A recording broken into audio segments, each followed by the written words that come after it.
అందరికీ నమస్కారం. ప్రపంచంలోనే అతిపెద్ద ఇతిహాసం మహాభారతం. ఆ మహాసంగ్రామానికి బీజం ఎక్కడ పడింది, అసలు ఆ కథ ఎక్కడ మొదలైంది? ఈరోజు మనం ఆ కథ గురించే మాట్లాడుకుందాం. ఇది కేవలం రాజులు రాణుల కథ మాత్రమే కాదు. ఇది విధి, త్యాగం, ఇంకా ఒకే ఒక్క పొరపాటు వల్ల పుట్టిన శాపం గురించిన గాథ. అసలు కథలోకి వెళ్లే ముందు ఒక్క క్షణం ఆలోచించండి. ఒకే ఒక్క చిన్న పొరపాటు ఒక పెద్ద రాజవంశం తలరాతనే మార్చేస్తే ఎలా ఉంటుంది? ఊహించడానికే కష్టంగా ఉంది కదా. కాని అదే జరిగింది. ఈ ప్రశ్నే మన మొత్తం కథకు గుండెలాంటిది. సరే, ఇక కథ మొదలు పెడదాం. అంతా ఇక్కడే మొదలవుతుంది. హస్తినాపుర సింహాసనం. దానికోసం ఇద్దరు అన్నదమ్ములు, ఒకరు ధృతరాష్ట్రుడు, మరొకరు పాండురాజు. ఈ ఇద్దరు అన్నదమ్ముల మధ్య తేడా చాలా స్పష్టంగా కనిపిస్తోంది. ఒకవైపు పెద్దవాడు ధృతరాష్ట్రుడు. నిజానికి సింహాసనం అతనికే చెందాలి, జన్మహక్కు అతనిదే. కాని పుట్టుకతోనే అంధుడు. అదొక్కతే అతని లోపం. ఇంకోవైపు అతని తమ్ముడు పాండురాజు, గొప్ప యోధుడు, నాయకత్వ లక్షణాలు పుష్కలంగా ఉన్నవాడు. అసలు రాజు అంటే ఇలా ఉండాలి అనిపించేలా ఉండేవాడు. ఇక్కడే కథ ఒక పెద్ద మలుపు తీసుకుంటుంది. ఎందుకంటే ఆ కాలంలో ఒక నియమముండేది, చాలా కఠినమైన నియమం. అదేంటంటే రాజుగా ఉండేవాడు శారీరకంగా ఎలాంటి లోపం లేకుండా ఉండాలి. చూశారా, ఈ ఒక్క చిన్న నియమం ధృతరాష్ట్రుడి జీవితాన్ని, అతని తలరాతని పూర్తిగా మార్చేసింది. ఫలితం ఏమైందంటే జన్మహక్కు ఉన్నా సరే ధృతరాష్ట్రుడు పక్కకు తప్పుకోక తప్పలేదు. సింహాసనం తమ్ముడైన పాండురాజుకు దక్కింది. ఇది కేవలం అధికారం పోయిందని కాదు, తన అంధత్వం వల్ల, తన లోపం వల్ల తనకు ఈ అవమానం జరిగిందనే ధృతరాష్ట్రుడు లోలోపల కుమిలిపోయాడు. ఆ క్షణం అతనిలో పుట్టిన అసూయ జీవితాంతం అతన్ని కాల్చేస్తూనే ఉంది. సరే, రాజులు అయ్యారు, అవ్వాల్సిన వాళ్లు పక్కకు తప్పుకున్నారు. ఇక వాళ్ల జీవితాల్లో తర్వాతి ఘట్టం పెళ్ళిళ్ళు. ఈ వివాహాలు కేవలం వ్యక్తిగత బంధాలు కావు, అవి మొత్తం రాజ్యం భవిష్యత్తునే మార్చబోతున్నాయి.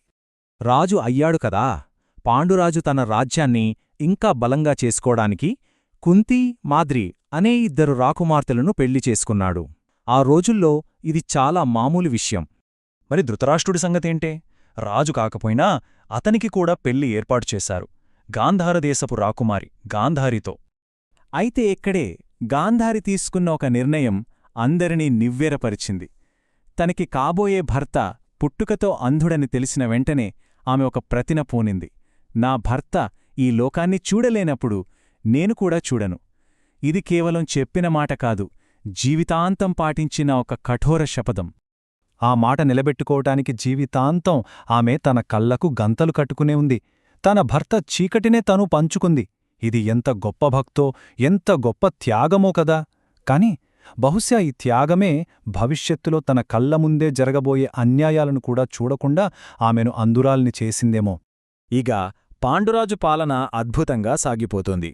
అంతా బాగుంది అనుకుంటున్న సమయంలో విధి వేట రూపంలో వచ్చింది. ఒకే ఒక క్షణం అతని జీవితాన్ని పూర్తిగా తలక్రిందులు చేసేసింది. రాజుగా పాండురాజుకు తిరుగులేదు.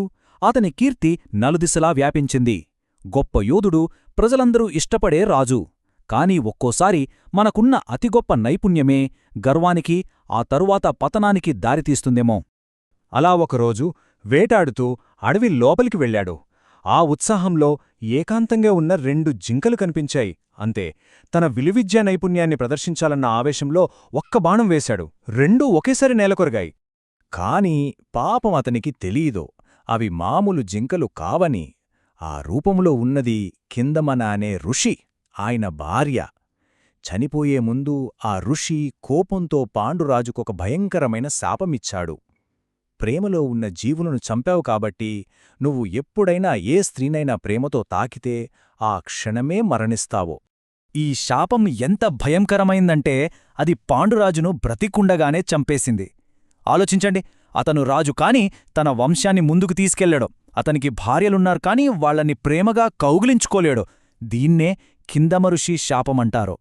ఈ శాపభారాన్ని, ఈ అపరాధ భావనను మోయలేక పాండురాజు ఒక కఠినమైన నిర్ణయం తీసుకున్నాడు. సింహాసనాన్ని వదిలేశాడు, రాజ్యాన్ని వదిలేశాడు, తన భార్యలతో కలిసి అడవులకు వెళ్ళిపోయి అక్కడే జీవించాలని నిర్ణయించుకున్నాడు. చూశారా, విధి ఎంత విచిత్రంగా ఆడుతోందో.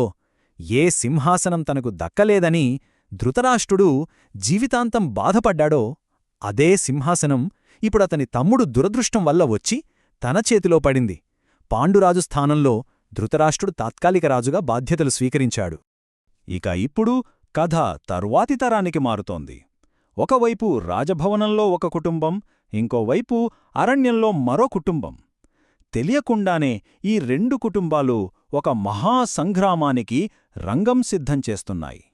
100 నమ్మలేకపోతున్నారా? అవును, నిజమే. ధృతరాష్ట్రుడు గాంధారికి ఏకంగా 100 కొడుకులు పుట్టారు. వీరినే మనం కౌరవులు అని పిలుస్తాం. వాళ్ళలో అందరికన్నా పెద్దవాడు దుర్యోధనుడు. వీళ్లంతా రాజభవనంలో సకల భోగాల మధ్య అధికారం తమదే అన్న గర్వంతో పెరిగారు. మరి అడవిలో ఉన్న పాండురాజు సంగతేంటి? అతని వంశం అంతరించిపోలేదు. ఎందుకంటే అతని భార్య కుంతికి ఒకప్పుడు ఒక దైవిక వరం లభించింది. ఆ వరం ఉపయోగించి ఆమె మాద్రి దేవతలను ప్రార్థించి పిల్లల్ని కన్నారు. ఎంతమంది? కేవలం 5. ఒకవైపు 100 మంది అన్నదమ్ములు, ఇంకోవైపు కేవలం 5. వీరినే మనం పంచపాండవులు అంటాం.